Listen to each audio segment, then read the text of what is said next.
बिस्मिल्लाहिर्रहमानिर्रहीम अस्सलाम वालेकुम, वेलकम बैक। और लेक्चर नंबर 16 सीसीएनए सिक्योरिटी का planning a threat control strategy.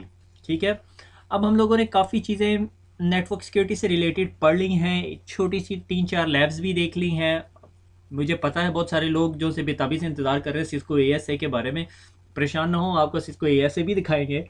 ठीक है, तो मेरे ख्याल में जब अभी हम प्रैक्टिकल एसीएल और जोन बेस्ड फायरवॉल और एएसए पे स्टेप लेने से पहले हम एक स्टेप पीछे हट रहे हैं और देख रहे हैं कि प्लानिंग किस तरह करनी है। ठीक है, स्ट्रेटेजी के बगैर जो से आप कुछ कर नहीं सकते। ठीक है, mitigating and controlling the threats के बारे में हम पढ़ेंगे और planning a threat control strategy. ठीक है, जिस तरह आप लोगों को पता है, आप लोगों में से पता नहीं कितने लोग चेस खेलते हैं या नहीं। अगर चेस आप खेलने जा रहे हैं तो आप किसी स्ट्रेटेजी के साथ जाते हो। ठीक है, स्ट्रेटेजी क्या कि स्ट्रेटेजी क्या कि भाई आपको पता होनी चाहिए कि आपकी ओपनिंग मूव क्या है। मेरे ख्याल में अगर मैं गलत नहीं हूँ तो चेस के अंदर ना, मुझे भी थोड़ी थोड़ी सी चेस खेली आती है, मैं कोई इतना एक्सपर्ट नहीं हूँ। मेरे ख्याल में 10,000 प्लस जो सी है ना, प्लस ओपनिंग मूव्स हैं। अब डिपेंड करता है सर्कमस्टांसिस और एक्सपर्टीज ऑफ द प्लेयर के हिसाब से कि किस किस्म की चेक आप खेलना चाहते हो, आपकी स्ट्रेटेजी क्या। अगर आप स्ट्रेटेजी के बगैर जाओगे तो आपको पता है कि क्या हो जाएगा, फूल्स मेट। ठीक है, अगर आप में से कुछ लोग चेस खेलते हैं तो उन्हें पता ही कितनी एम्बेरसिंग होती है, सिर्फ 2 स्टेप्स के अंदर आपको मेट हो जाती है। और एक इंटरेस्टिंग फैक्ट जो मेरे पास है वो ये कि लॉन्गेस्ट जो चेस की गेम थी वो 269 मूव्स पे मुश्तमिल थी, जो 20 घंटे लगे थे। ठीक है, और पिछले दिनों मुझे ये पता चला कि एक चेस की गेम का एक होती है कॉल्ड ब्लाइंड फोल्डेड चेस, कि भाई 2 प्लेयर जो से ब्लाइंड फोल्ड होकर चेस खेल रहे होते हैं। Anyway, welcome back. और आज हम जो है strategy of our network security discuss करेंगे। ठीक है, ये ऑथेंटिकेशन निकाल देंगे, पुराने लेक्चर क्या है। ठीक है, it is not a secret, secret the security is one of the top priority. ये सीक्रेट नहीं है। ठीक है, 2 चीज़ें जो सिक्योरिटी के अंदर ना बहुत इंपॉर्टेंट है। एक ये सीक्रेट नहीं है कि सिक्योरिटी टॉप प्रायोरिटी होनी चाहिए डिपेंडिंग अपॉन द ऑर्गेनाइजेशन। अगर आपकी कंपनी जो है स्विच बनाती है, प्लास्टिक की चीज़ें बनाती है और आपके पास आईटी इंफ्रास्ट्रक्चर नहीं, you don't care about security, do you? हाँ, अलबत्ता physical security is still a requirement. ठीक है, ये आईटी सिक्योरिटी की बात कर रहे हैं। ठीक है, और दूसरी रिक्वायरमेंट ये कि जब भी आप किसी नेटवर्क की सिक्योरिटी करने जाएं तो आप ज्यूम करें वो नेटवर्क कंप्रोमाइज हुआ हुआ है। ठीक है, बहुत सारे लोग देख रहे होंगे यार ये क्या बात हो रही है। जब हम इन्फोसेक के अंदर जाते हैं और सीआईओ और सीसो लेवल की जो मीटिंग्स होती हैं तो उसमें जो कंपनी सीआईओ और सीसोस को ये बताती हैं, चीफ इंफॉर्मेशन सिक्योरिटी ऑफिसर सीसो को कहते हैं, कि भाई आप ये एज्यूम करें कि आपका network is already compromise and there is somebody living on your network, कि आपके नेटवर्क में अभी कोई बंदा है, ताकि आपको पता चले फिर आप उस नेटवर्क को कैसे सिक्योर करोगे। ठीक है, so designing the threat mitigation and containment क्या, कि आपने किसी कोई ऐसा प्रोसीजर डिज़ाइन करना है जो आपको नेटवर्क सिक्योर या आपका आईटी इंफ्रास्ट्रक्चर सिक्योर करने में मदद दे, और अगर उसके अंदर कोई मसला आ गया या कोई कंप्रोमाइज़ हो गया तो आप उसको कंटेन कर सके। क्योंकि बहुत सारे नेटवर्क्स में ये होता है, नेटवर्क कंप्रोमाइज़ हो जाता है, हमें पता चल गया कि वेबसाइट हमारी डीफेस होगी, हमने वेबसाइट डाउन कर दी, मगर हमें ये नहीं पता चलता कि इस अटैक का अटैक वेक्टर क्या था। जब अटैक वेक्टर की बात करते हो तो आप ये फाइंड आउट करना चाहते हो कि हैकर घुसा कहाँ से। आपके पास सफिशिएंट लॉगिंग ही नहीं होती, आपके पास सफिशिएंट सिक्योरिटी प्रोसीजर्स इंप्लीमेंट ही नहीं हुए होते। ठीक है, तो उसके अंदर फिर सबसे बड़ी इंपॉर्टेंट बात ये होती है कि अगर आपकी कंपनी की पेज या वेब पेज या सर्वर या कोई भी चीज़ डेटाबेस कंप्रोमाइज़ हो गई है तो आपके पास कोई इंसिडेंस प्लान ही नहीं होता। आपका जो टेकी बंदा होता है या नॉक का बंदा होता है या सॉक का बंदा होता है उसको पता ही नहीं होता कि मैंने करना क्या। ठीक है, वो क्या करता है, वो खुद ही छेड़छाड़ करता रहता है और वो एविडेंस तबाह कर देता है। ठीक है, तो ये सॉर्ट ऑफ स्ट्रेटजीज हैं। The opportunity of the attacker is real. ठीक है, कि आपका नेटवर्क अटैक होगा, ये फॉर श्योर है। ठीक है, अगर आप अपना नेटवर्क पूरा ओपन रखें और आप ज्यूम करेंगे आपका नेटवर्क अटैक नहीं होगा तो ये आपसे बड़ा जो है वो बेवकूफ़ इंसान नहीं है। ठीक है, so the opportunity of the attacker is real, many potential risk, बहुत सारे पोटेंशियल रिस्क है। ठीक है, आपके ऑपरेटिंग सिस्टम से लेके आपकी मिसकन्फिगर डिवाइसेस तक। ठीक है, और biggest risk of all, more software more vulnerabilities. अगर एक सर्वर है उसके ऊपर आपने अनवांटेड एप्लीकेशन सारी अनइंस्टॉल कर दी है, ऑपरेटिंग सिस्टम की को भी बिल्कुल हार्डन कर लिया और आपका वो सर्वर जो है वो जो स्पेसिफिक काम करता है सिर्फ वही कर सकता है, तो ये आपने क्या कर दिया, फुटप्रिंट कम कर दिया। ठीक हो गया। अब अगर आपने एक सर्वर है उसके ऊपर विंडोज़ ऑफिस भी इंस्टॉल कर दिया, आपने एडोब भी इंस्टॉल कर दिया, आपने जावा भी इंस्टॉल कर दिया, आपने फ्लैश प्लेयर भी इंस्टॉल कर दिया, आपने चार चार ब्राउज़र इंस्टॉल कर दिए, तो उनमें से कोई एक आधा ब्राउज़र कंप्रोमाइज़ करवा देगा, कोई प्लेयर मीडिया प्लेयर कंप्रोमाइज़ करा देगा, या जो भी आपका वीडियो प्लेयर है, ठीक है। तो कोशिश करनी है कि जो आपके सर्वर्स हैं ना उनका फुटप्रिंट कम से कम हो, या आपकी जो है बिगेस्ट रिस्क जो से हैं वो कंप्रोमाइज़ करने वाले हैं उन्हें कम से कम रखें, ठीक है। अगर मेरे पास एक पीसी है, जैसे आपके घर में जो पीसी है, आप अगर फायरफॉक्स यूज़ नहीं कर रहे, फायरफॉक्स अनइंस्टॉल कर दें। मुझे पता है आजकल बहुत सारे लोग क्रोम के फ़ैन हुए हुए हैं, ठीक है। तो बिला वजह एक एक्स्ट्रा वल्नरेबिलिटी रखने की क्या ज़रूरत है? आपको पता है आपके पीसी के ऊपर जावा का वर्जन कौन सा चल रहा है? नहीं, आप लोगों को नहीं पता। तो लिहाजा जाके पुराने वर्जन अनइंस्टॉल कर दें, लेटेस्ट वर्जन इंस्टॉल करें, 8 पॉइंट समथिंग चल रहा है, ठीक है। इसी तरह क्रोम की अपडेट आई हुई है, पता नहीं इस महीने के अंदर 3 अपडेट्स आ चुकी है क्रोम की तरफ से, 2 या 3, ठीक है। इसी तरह एडोब की, तो एडोब के बहुत सारे अपडेट्स आए हैं, एडोब एक्रोबैट के, एडोब रीडर के, एडोब फ्लैश प्लेयर के, और पता नहीं कितने कितने, ठीक है। ये तमाम चीज़ें आ जाती हैं। हम थोड़ा CCNA सिक्योरिटी के उससे थोड़ा सा डेविएट हो रहे हैं। एक छोटा सा चैप्टर है, where do we go from here. तो यहाँ से आगे हमने कहाँ जाना है? अब हमें पता चल गया जी बड़ी कम्प्लेक्सिटी है, बड़े मसले मसाइल हैं, तो अब करना क्या? अब करना ये है, सबसे पहला काम होता है कि भाई जो ये सिक्योरिटी अवेयरनेस या सिक्योरिटी की समझ है ना, और ये रिक्वायरमेंट है, ये ऊपर से आनी चाहिए, ठीक है। यानी आपकी सीसो CIO लेवल से, ठीक है। जब वो लोग अंडरस्टैंड करते हैं ना कि हमारी कंपनी को सिक्योर होना चाहिए, तो फिर वो सिक्योरिटी इंप्लीमेंट करते हैं। से फॉर एग्जांपल, आपकी कंपनी में कुछ लोग हैं वो फेसबुक चैट यूज़ करते हैं और आपको पता ही है, ट्विटर की फीड यूज़ करते हैं, आप चाहते हो नहीं यार ये नहीं होनी चाहिए, तो आप खुद नहीं बंद कर सकते, आपको अपने एग्जेक्टिव डिसीजन लेना पड़ेगा उस चीज़ के बारे में, और जो कि आप नहीं ले सकते, ठीक है।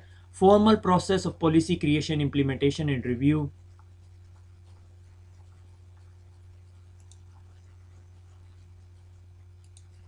कि आपके पास जो है फॉर्मल प्रोसेस होना चाहिए, आपने पॉलिसीज़ बनाई हो, यूज़र एक्सेप्टेबल पॉलिसी होनी चाहिए, ठीक है। इंटरनेट यूजेज पॉलिसी होनी चाहिए, पासवर्ड चेंज पॉलिसी या पासवर्ड पॉलिसी होनी चाहिए, इसी तरह डिफरेंट पॉलिसीज़, ठीक है। वो CCNA सिक्योरिटी की चीज़ें नहीं है, ये आपकी डिफरेंट फील्ड्स आ जाती हैं, ठीक है। Mitigating the policies and procedure, ठीक है, कि मिटिगेशन पॉलिसीज़ एंड प्रोसीजर की किसी चीज़ को गलत होने से रोकने के लिए पॉलिसीज़ होती हैं, ठीक है। इसे प्रिवेंटिव कंट्रोल करते हैं, ठीक है। प्रिवेंट करती हैं कि कोई एक्सीडेंट हो जाए उससे पहले पहले हम ब्लॉक कर लें, ठीक है। End user education and awareness, ये बहुत इंपॉर्टेंट है और बहुत सारी कंपनीज इसके ऊपर बहुत सारे पैसे लगाती हैं। इसकी एक एग्जांपल मैं ये देता हूँ कि मैं कंपनी में गया, वहाँ पर अब उनकी रिक्वायरमेंट थी कि यार हमने यूज़र अवेयर नहीं था, यूज़र बहुत ज़्यादा था, कंपनी का काम अजीबो गरीब किस्म का था, और यूज़र अवेयर नहीं था, उसको जो भी ईमेल पहुंचती थी ना उसने क्लिक करना होता था। तो मेरे जिम्मेदारी थी कि भाई फ़िशिंग अटैक के बारे में या फ़िशिंग अटैक की प्रेजेंटेशन दी जाए ताकि यूज़र को अवेयरनेस क्रिएट हो, और उसके एंड पे हमने फिर एक एक्टिविटी रखी, और मुझे जो feedback I that was very very very positive, कि भाई यूज़र्स को जब हमने वो प्रेजेंटेशन दिखाई, बल्कि हमने उनको उनके उनमें से एक कंप्यूटर कंप्रोमाइज़ भी करके दिखाया, and they that was awesome, ठीक है। और उनका जो IT डायरेक्टर था उसने कहा ये बहुत हेल्पफुल रही मीटिंग इन लोगों के लिए, कि कहते हमें पहले इतने फिशिंग अटैक्स और मेलवेयर हिट्स आ रहे थे जिसकी हद नहीं, मगर इसके बाद यूज़र अवेयर हो गए, ठीक है। तो यूज़र अवेयरनेस बहुत इंपॉर्टेंट चीज़ होती है, क्योंकि आपके हमेशा सिक्योरिटी के अंदर सबसे बड़ा लूपेस्ट होल जो है ना वो ह्यूमन बींग होगा। Defence in depth, layered security, overlapping security responsibility, ठीक है। अब इसके अंदर एक जौन सी एग्जांपल है डिफेंस इन डेप्थ या लेयर्ड सिक्योरिटी, क्या कि आपका ये इंटरनेट का कनेक्शन है, आपने इंटरनेट कनेक्शन के पीछे अपनी एक फायरवॉल लगा दी, ठीक है। पहले हमारा ये कॉन्सेप्ट होता था, हमने फायरवॉल के पीछे पता है नेटवर्क लगा देते थे, अब फायरवॉल के पीछे एक और सेकंड लेयर ऑफ फायरवॉल लगा दी, ठीक है। इसे कुछ लोग डबल स्किन कहते हैं, कुछ लोग बैक टू बैक फायरवॉल कहते हैं, मल्टी लेयर सिक्योरिटी कहते हैं, कुछ भी डिपेंडिंग अपॉन, मुझे भी नहीं पता लिटरली डॉक्यूमेंटेड क्या है, ठीक है। मल्टी लेयर डिफेंस हो गया, ठीक है। ये किसी और वेंडर की होगी, ये किसी और वेंडर की होगी, अगर ये वेंडर इस सिक्योरिटी को पैच नहीं कर सका तो दूसरे ने की होगी, तो there is a less possibility कोई बंदा कंप्रोमाइज़ करके मेरे इंटरनल नेटवर्क के ऊपर आ जाए, ठीक है। यानी मेरा नेटवर्क लगा हुआ, ठीक हो गया। तो ये जो सी ओवरलैपिंग सिक्योरिटी रिस्पॉन्सिबिलिटी, ये भी फायरवॉल है और ये भी फायरवॉल है। बंदा पूछे फिर इन दोनों को रखने का क्या फ़ायदा, दो डिफरेंट वेंडर्स हैं, और पॉसिबिलिटी है ये लेयर 3 लेयर 4 की फायरवॉल है, ये लेयर 7 कैपेबल फायरवॉल है, इस पर आपने VPN टर्मिनेट किए हैं, VPN इस तरह ओपन हो जाते हैं तो फिर क्लियर टेक्स्ट ट्रैफिक आप देख सकते हो। तो ये मोर एडवांस लेवल की फायरवॉल है। सेंट्रलाइज मॉनिटरिंग एंड एनालिसिस, आपको सेंट्रलाइज मॉनिटरिंग होनी चाहिए, और आपको एप्लीकेशन लेयर विजिबिलिटी होनी चाहिए। एप्लीकेशन लेयर विजिबिलिटी क्या, कि मैं कहूँ आपके पास एक फायरवॉल लगी हुई है, ठीक है, और मैं चाहता हूँ कि मुझे पता चले कि सोशल मीडिया कि कौन कौन सी एप्लीकेशन मेरे पास चल रही है। स्काइप चल रहा है, ठीक है, फेसबुक चल रहा है, ट्विटर चल रहा है, ये तमाम एप्लीकेशन लेयर फिजिबिलिटी है कि आपको पता चले आपके पास कौन कौन सी एप्लीकेशन चल रही है। आप ये ना बताओ यार पोर्ट 80 पे इतना हिट आया, पोर्ट 80 के अंदर तो 5000 चीज़ें जा सकती है, पोर्ट 80 के अंदर मैं कोई और कोवर्ट चैनल अटैक कर सकता हूँ, ठीक है। सो ये आपकी एप्लीकेशन विजिबिलिटी। सो आपके पास अगर ये सारी चीज़ें, आपके पास पॉलिसी है, आपके पास मिटिगेशन प्रोसीजर टेक्निक है, चेंज कंट्रोल प्रोसीजर्स हैं, एंड यूज़र आपका एजुकेटेड है, वो किसी चीज़ को क्लिक नहीं करेगा, डिफेंस इन डेप्थ आपने लगाया हुआ है, सेंट्रलाइज मॉनिटरिंग एनालिसिस, आपको पता चल जाता है कि आपके ये पास ये प्रोडक्ट्स चल रही हैं और ये पैच होने वाली हैं, आप उन्हें पैच भी कर लो, मॉनिटरिंग भी करते हो, एनालाइज भी करते हो, और एप्लीकेशन लेयर विजिबिलिटी है। मैं आपको श्योरिटी देता हूँ आपका नेटवर्क काफ़ी हद तक सिक्योर है, ठीक है। Securing hardware devices. अब हार्डवेयर डिवाइसेस को कैसे सिक्योर करेंगे, अब हम थोड़े CCNA लेवल पे चलेंगे। ये वो चीज़ें हैं जो हम CCNA सिक्योरिटी में पढ़ेंगे। हमने कहा स्विच के अंदर पोर्ट सिक्योरिटी यूज़ करनी है, हमें पता है, हमने की हुई है, हमने लैब्स भी की हुई हैं। DHCP स्नूपिंग हमें पता है, ARP inspection, IP source guard, BPDU guard जो स्पैनिंग ट्री लूप से अवॉइड करता है, स्टॉर्म कंट्रोल, मेरे ख्याल में इसकी एक ही कमांड है, मैंने आपको दिखाई हुई इंटरफेस के नीचे जाके, और एडिशनल मॉड्यूल्स। हमारे पास स्विचिंग के अंदर कुछ एडिशनल मॉड्यूल्स भी आते हैं जो ये काम करते हैं अगर हम 6500 लेवल के स्विचेस की बात कर रहे होते हैं, ठीक है। सिस्को ने इस चीज़ को इतनी डिटेल में नहीं डिस्कस किया, 2-4 लाइन में बताया हुआ है, ठीक है। राउटर्स, अब राउटर के अंदर जैसे आप रिफ्लेक्सिव ACL या सी बैक, रिफ्लेक्सिव पुरानी टेक्नोलॉजी थी, एस्टेब्लिश बेस ACL, उसके बाद सी बैक आया, ये दोनों पुरानी है, ये यानी हिस्ट्री लेसन हो गए, ठीक है, अब कोई नहीं पूछेगा। अब आ गई हमारे पास जोन बेस्ड फायरवॉल और ये बहुत इंपॉर्टेंट टॉपिक है और ये आपसे ज़रूर एग्जाम में पूछा जाएगा और इसकी हम लैब करेंगे आराम से, ठीक है। इसके अंदर आपको फिर ग्रुप पॉलिसीज़ वगैरह के कॉन्सेप्ट याद होने चाहिए। ग्रुप पॉलिसी कह रहा हूँ, क्लास मैप्स। अच्छा, उसके बाद आ गई हमारे पास packet filtering firewall standard ACL, यानी स्टैंडर्ड ACL जो हम लोग लिखते हैं, जिस तरह हम लोगों ने ACL पढ़ी हुई है CCNA के अंदर। हम दोबारा थोड़ा सा एक दफ़ा रिव्यू करेंगे, मैं आपको दोबारा उसी तरह बेसिक कॉन्सेप्ट से नहीं लेके चलूँगा जिस तरह पहले लेके चला हूँ, मगर हम ACLs पढ़ेंगे। ACL नहीं पढ़ी तो CCNA सिक्योरिटी नहीं होगा। फिर हमारे पास राउटर AAA के साथ काम कर सकता है, उसमें VPNs हो सकते हैं, उसमें IPS सॉल्यूशंस कैपेबिलिटी है, मगर it's not like really great.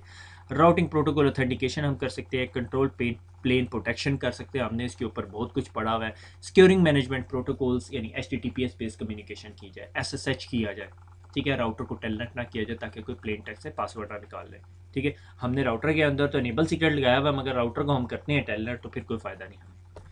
और उसके बाद जो एक डिवाइस जिसके आप बेताबी से इंतज़ार कर रहे हैं, कॉल्ड सिस्को ASA फायरवॉल। अच्छा, अब जब ये सिस्को, इसके अंदर ना एक थोड़ा सा कॉन्फ्लिक्ट आ गया, यहाँ पे कॉन्फ्लिक्ट ऑफ इंटरेस्ट नहीं कह सकते, एक कॉन्फ्लिक्ट ये आ गया कि सिस्को की जो ASA फायरवॉल थी वो अब एक नई सीरीज़ आई है ASA की, ठीक है, 55X जिसे हम कहते हैं, ठीक है। वो आप सिस्को ने अभी CCNA सिक्योरिटी में ऐड नहीं की, मेरे ख्याल में 1-2 सालों में वो सिस्को के CCNA सिक्योरिटी और CCNP दोनों में ऐड हो जाएगी। CCNP में भी मेरे ख्याल में अभी सुनने में आ रहा है कि वो लोग कुछ ऐड करेंगे, ठीक है। स्टेटफुल फिल्टरिंग करती है ASA, या तो स्टेटफुल फिल्टरिंग करेगी। स्टेटफुल फिल्टरिंग क्या, वो जब हम स्टेटफुल फिल्टरिंग पढ़ेंगे फिर देखेंगे। स्टेटफुल फिल्टरिंग ये होती है कि अगर मेरे ख्याल में मैंने डिस्कस की हुई है कहीं ना कहीं कि ये मेरा इनसाइड नेटवर्क है और ये आउटसाइड नेटवर्क है, ठीक है। तो अगर मैं इनसाइड से आउटसाइड रिक्वेस्ट भेजता हूँ, ठीक है, तो से फॉर एग्जांपल मैंने इनसाइड से रिक्वेस्ट भेजी गूगल को, अब गूगल जब इसका रिप्लाई भेजेगा तो फायरवॉल देखेगी कि यार ये तो ट्रैफिक बाहर से आ रही है और हम बाहर से कोई भी ट्रैफिक अंदर आने वाली को एक्सेप्ट नहीं करते, हमें पसंद नहीं है।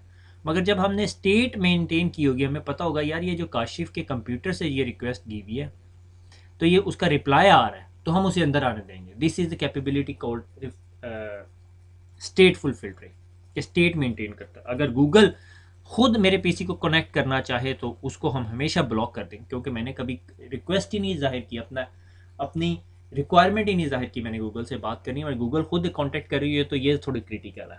This is how our firewall works, कि हम बाहर से किसी को भी अंदर आने नहीं देते, अंदर से हर बंदे को बाहर जाने देते हैं, ठीक है। मगर उसके अंदर भी बहुत सारी अप्रोचेज़ हैं, बहुत सारी बेस्ट प्रैक्टिसेस हैं कि हम अंदर से बाहर सिर्फ पोर्ट 80 और 443 जाने देते हैं, ठीक है। उसकी वजह क्या है कि अगर मेरे पास ये यहाँ पे एक कंप्यूटर है और ये कंप्यूटर किसी वजह से कंप्रोमाइज़ हो गया, जिसे हम ज़ोंबी के कॉन्सेप्ट से लेते हैं, या किसी ने रूट किट इंस्टॉल कर दी और ये वो हैकर का सर्वर है और मैंने अंदर से बाहर हर पोर्ट ओपन की हुई है, तो ये सर्वर किसी भी पोर्ट से कनेक्शन बना लेगा बाहर और उसके बाद वो कम्युनिकेट कर लेगा, ठीक है। अब कनेक्शन बाहर से तो इनिशिएट नहीं हो रहा, अंदर से ही हो रहा है। तो बहुत सारे एडवांस जो मेलवेयर्स हैं वो क्या करते हैं, आपके सिस्टम में इंस्टॉल हो जाते हैं और सो जाते हैं, ठीक है। वो 3 महीने बाद या 6 महीने बाद एक दफ़ा उठता है, छोटा सा यूडीपी का या टीसीपी का एक पैकेट अपने कमांड सेंटर को भेज देता है, दैट्स इट, जिसे कहते हैं CNC, command and control centres, ठीक है। ये मेलवेयर, बॉटनेट्स और इस तरह की चीज़ों के लिए यूज़ होते हैं। ये थोड़ी सी हम CCNA लेवल से बाहर की बातें कर रहे हैं, ठीक है।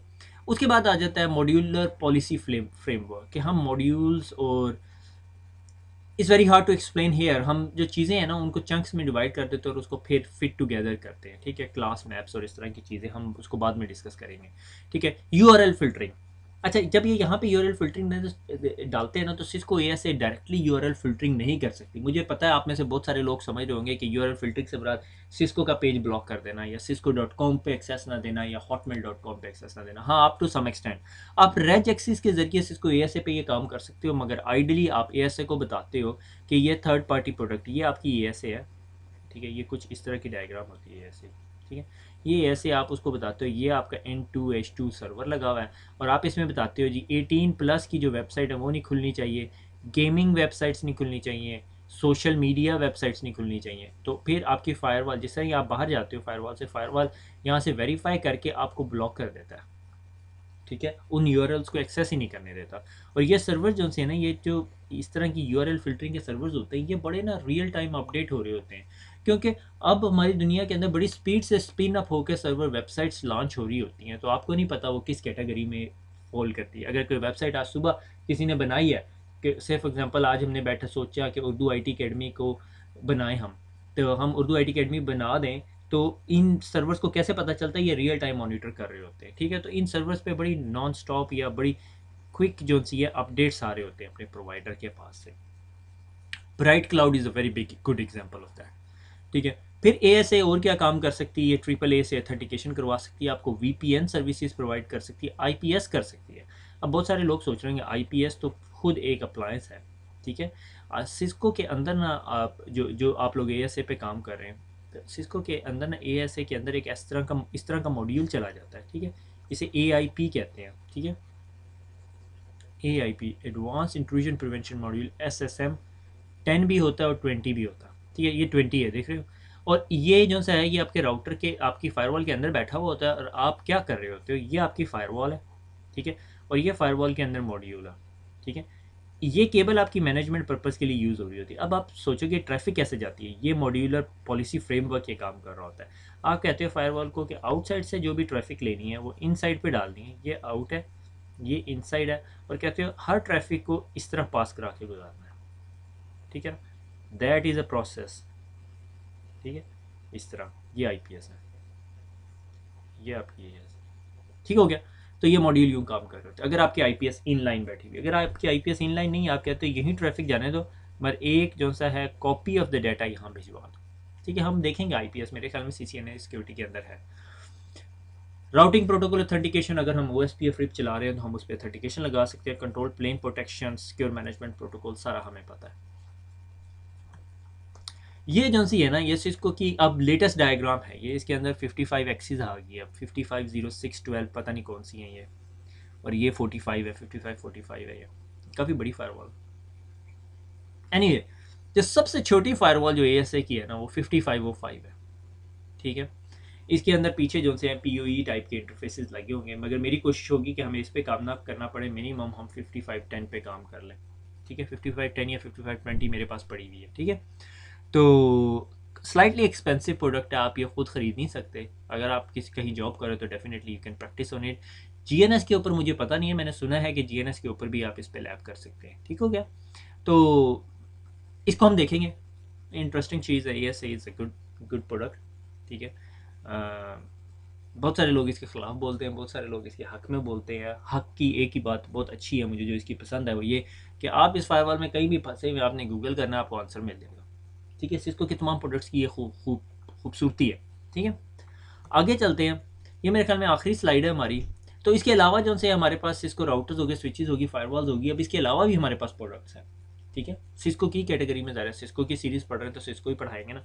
सिस्को ने के पास एक आईपीएस है, आप फिजिकल आईपीएस अप्लायंस खरीद सकते हो। ठीक है, अब सिस्को ने रिसेंटली सिस्को की ये जो, अगर मैं थोड़ा सच सच बोलूँ ना यहाँ पे, तो सिस्को का जो पुराना आईपीएस सोल्यूशन था इतना अच्छा नहीं था, मगर सिस्को ने अब रिसेंटली एक कंपनी बाय की, अगर आपको पता हो, स्नोट स्नोट के नाम पे कुछ लोग ये जानते हो उसे, या सोर्स फायर।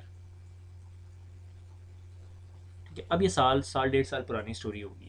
तो अब सिस्को के पास ये जो आईपीएस आई है ना, ये दुनिया की कोई टॉप क्लास आईपीएस इसकी कैटेगरी में आती थी, और सिस्को अब उसको ना बेच रही है। ठीक है, फायर पावर के नाम पे, फायर पावर के नाम पे। ठीक है, फिर उसके बाद हमारे पास सिस्को के आईपीएस के बाद एक सिस्को सिक्योरिटी मैनेजर है, जो एक लाइक सेंट्रलाइज डेस्कटॉप, आपने 100 फायरवॉल्स के ऊपर एक पॉलिसी इंप्लीमेंट करनी है कि ब्लॉक कर दो ये specific application from single pan of glass, you can do that. ठीक है, ये सीसीएनए लेवल से बाहर की बात है, ये सीसीएनपी सिक्योरिटी में भी नहीं पढ़ाते मेरे ख्याल में। उसके बाद आ जाता है Cisco security intelligence operation centre, ये एक यूआरएल है। ये सिस्को का एक सेंट्रलाइज ऑपरेशन सेंटर है जो आपको अपडेट्स देता रहता है। ठीक है, और मेरे ख्याल में सिस्को आईपीएस की जो सिग्नेचर अपडेट्स है ना, वो भी एसआईओ ही दे रहा होता है। ठीक है, उसके बाद सिस्को का आईएससी सर्वर है, जो एसीएस का एडवांस फॉर्मेट है। एसीएस इसको ने डिसकंटिन्यू नहीं किया, सिस्को आईएससी इसके पैरेलल चल रही है। यहाँ तक जाके आपकी किताब बंद हो जाती है, यानी आपकी किताब ने आईपीएस के नए वर्जन नहीं बताए हुए। सिस्को ने अब रिसेंटली, ये कोई 3-4 महीने पहले की बात नहीं है, 3-4-5-6 महीने पहले की बात है, सिस्को ने एक प्रोडक्ट निकाली है, एम्प। ठीक है, इसका ये इन्फिनिटी वाला इस तरह का लोगो है, advance malware protection. Malware is the biggest threat. Malware क्या कि आपने कोई ज़ीरो डे मेलवेयर्स जो होते हैं, या आप सिंपल मेलवेयर में लो तो आपने कोई ऐसी चीज़ को क्लिक कर दिया जो आपके सिस्टम में आके बैठ गई, कोई मेलिशियस फंक्शन परफॉर्म कर रही है, बहुत 10,000 फीट व्यू अगर आपको मेलवेयर का दिया जाए। ठीक है, तो ये जो है ना सिस्को के एडवांस मेलवेयर प्रोटेक्शन, इसमें एंड पॉइंट मेलवेयर भी आ जाता है। ठीक है, हम समझते हैं हमारे एंटीवायरस मेलवेयर प्रोटेक्शन है, मगर ठीक है up to some extent. Symantec ने तो यहाँ तक कह दिया कि अब एंटीवायरस का ज़माना ख़त्म हो गया, क्या नया ज़माना आएगा वो बाद में बात करेंगे। Advance malware protection Cisco provide कर रही है। ये एक सॉर्ट ऑफ सॉफ्टवेयर समझ लो, हार्डवेयर में भी आ रहा है ये, तो ये एक नई चीज़ है सिक्योरिटी पैराडाइम के अंदर, सिक्योरिटी की बकेट के अंदर। फिर उसके बाद next generation IPS system, NG IPS जिसे हम कहते हैं, जिसे ये अभी मैंने कहा था सोर्स फायर से बाय कर ली, कुछ ही यूं की लगती है, अभी तो सिस्को ने प्लस स्टिकर लगा दी है, ये कुछ यूं की है। ठीक है, ये एनजी फायर वॉल है। ठीक हो गया। तो एक्चुअली आज का जो मेनली लेक्चर था, मेरे ख्याल में ये हमारी आखिरी स्लाइड है। आज का जो मेनली लेक्चर था वो क्या था, अबाउट कि हमारे पास थ्रेट मिटिगेशन पॉलिसी क्या होनी चाहिए, हमारे net what we need to do, policy होनी चाहिए, प्रोसीजर्स होनी चाहिए, यूज़र को एजुकेट करना, defence in depth, centralize monitoring and analysis, application layer visibility, कि एप्लीकेशन लेयर पे भी क्या हो रहा है। ठीक है, आपके पास जब ये सारा कुछ हो जाता है, फिर हमने थोड़ा सा डिस्कस किया स्विच में हम सिक्योरिटी किस तरह लगा सकते हैं, राउटर्स में किस तरह लगा सकते हैं, फायरवॉल्स जो कि अभी तक आपने देखी नहीं है मगर थोड़ा सा हमने आइडिया दे दिया उसका, और उसके बाद ये स्विच राउटर फायरवॉल के बाद सिस्को के पास आईपीएस है, सीएसएम है, ये ऑपरेशन इंटेलिजेंस सेंटर है, आईएससी है, और एडवांस मेलवेयर प्रोटेक्शन है, और नेक्स्ट जनरेशन आईपीएस है। तो इस सॉर्ट ऑफ थ्योरेटिकल लेक्चर, मुझे पता था थोड़ा सा बोरिंग होगा, मगर मेरे ख्याल में मैंने इतना बोरिंग रहने नहीं दिया। अगर आप में से कुछ लोग सो रहे हैं तो उठ जाएं, मेरे ख्याल में अगले लेक्चर में हम लैब करेंगे, हम ACLs के बारे में डिस्कस करेंगे। तो खुश रहिए, दुआओं में याद रखिएगा, फिर मुलाकात होगी। अल्लाह हाफिज़।